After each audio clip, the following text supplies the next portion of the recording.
Kia ora everybody, Chris Farhi here from the Bayleys Insights and Data team. I've got Eos Li from our team to talk about the biggest news in New Zealand real estate. We're at Bayleys HQ today, so we'll just get straight into the news. So first off, we've got some provisional stats around insurance claims from Cyclone Gabrielle. And so the Insurance Council of New Zealand's published that there have been so far about $890 million of claims across New Zealand. This totals about 40,000 claims. Now, of those claims, they're split about 453 million for home and contents, about 350 million for businesses, and about 73 million for vehicles. The other thing was that in terms of regions that were most severely hit with claims, it was of course the Hawke's Bay. And so within that region, they've had about 13,000 claims, totaling 481 million. Next up, government announced some investment to boost local businesses in the lower South Island. Cape Grace Distillery received $2.9 million to enable their expansion in Cromwell. This will include in consolidating 3 production sites into 1. Meanwhile, Civilized Studios received a $4.5 million underwrite to help operating costs for their new studios in Wanaka. The latter investment was part of a fund designed to improve the diversity of businesses in Queenstown Lakes and to reduce local reliance on tourism. Next up, the legislation enabling build-to-rent developments to claim interest deductibility into perpetuity has passed its third reading in Parliament. So the overall purpose of legislation is to enable more development of build-to-rent housing.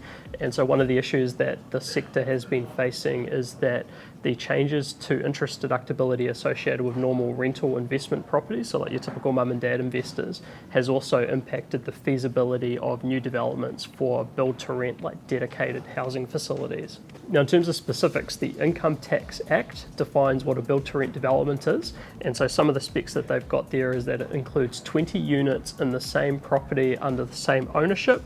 It's used for rental housing, and tenants within the property can be granted terms of up to 10 years.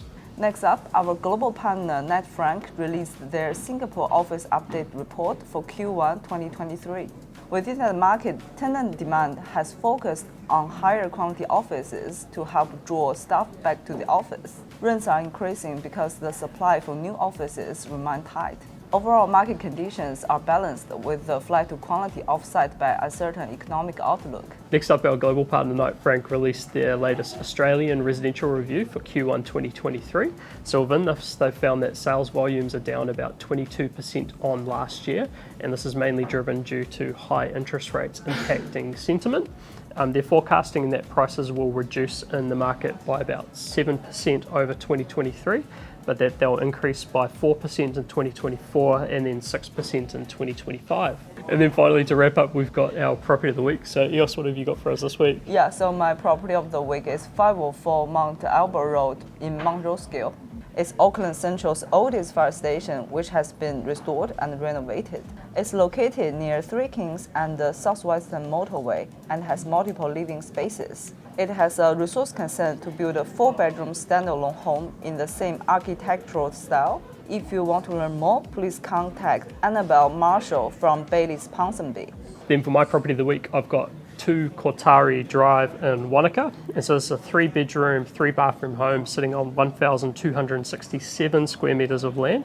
It's got plenty of outdoor living spaces for relaxing and entertaining. It's got lake and mountain views, so absolutely stunning. If you want to learn more about this, contact Sharon Donnelly or Scott McGowan from Bayleys Wanaka.